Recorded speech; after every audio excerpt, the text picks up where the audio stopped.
আচ্ছা, আজকে আমাদের ঈশিতা রানী মাংস কিভাবে রান্না করতে হয় সেই রান্নাটা তোমাদের বলে শোনাবে, ঠিক আছে? হ্যাঁ, কিভাবে মাংস রান্না করতে হয় একটু বলো তো দেখি, ওরা শুনবে। ওই ফোনেতে মানে তোমার ভিডিও যারা দেখবে তারা শুনবে, একটু বলো। রেসিপি হ্যাঁ হ্যাঁ, এর মধ্যে দিতে হয় লবণ গুঁড়ি। ফার্স্টে মাংসটাকে কি করতে হয়? ম্যারিনেট করতে হয়। কি কি দিয়ে?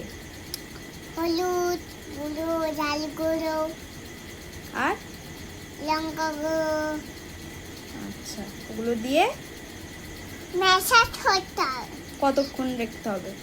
ম্যারিনেট করে 2 মিনিট করে রাখতে হবে। ও আচ্ছা, তারপরে তারপরে দিতে হবে।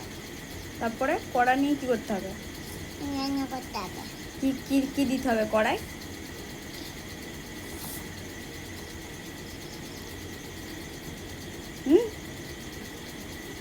বলবে তো? জানোনি? এই তো আমায় বলছিলে মাংস রান্না কিভাবে করতে হয়, বলবে।